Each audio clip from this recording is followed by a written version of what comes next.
নমস্কার, আগমনী ক্লাসরুমে আপনাদের স্বাগত জানাই। আজকে যে বিষয়টি নিয়ে কথা বলবো সেটি হচ্ছে সয়েল কেমিক্যাল প্রপার্টিস। প্রথমে বলি সয়েল কেমিক্যাল কি। সয়েল কেমিক্যাল হচ্ছে যে মাটিতে যে ধরনের রাসায়নিক পদার্থগুলো আছে তাদের বলা হচ্ছে সয়েল কেমিক্যাল। এবার মাটিতে কি ধরনের রাসায়নিক পদার্থ আছে?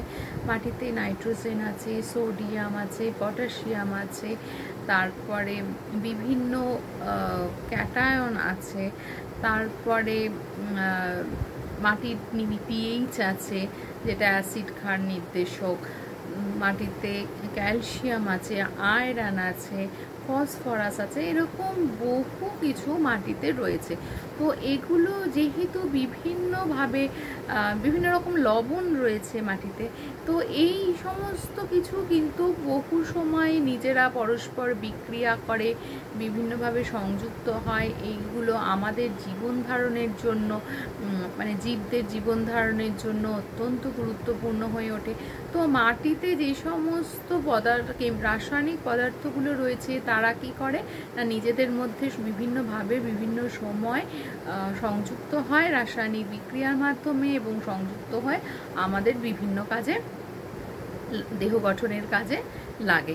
তো এইগুলো যে মাটির মধ্যে অনবরত চলতে থাকছে, এগুলোকে বলা হচ্ছে মাটির কেমিক্যাল প্রপার্টিস।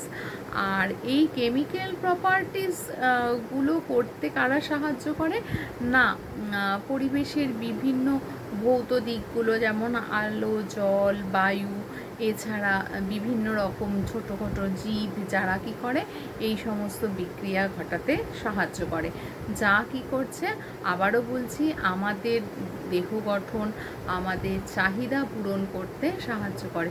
তো আজকের এই বিষয়টা যদি ভালো লেগে থাকে তো লাইক, কমেন্ট, শেয়ার অবশ্যই করবেন। ওই একই কথা, নতুনরা সাবস্ক্রাইব করে দেখবেন। আর হচ্ছে যে পরিবেশের জন্য প্রতিদিন একটু করে সময় দিন। ভালো থাকুন, সুস্থ থাকুন, সচেতনভাবে জীবনযাপন করুন। নমস্কার।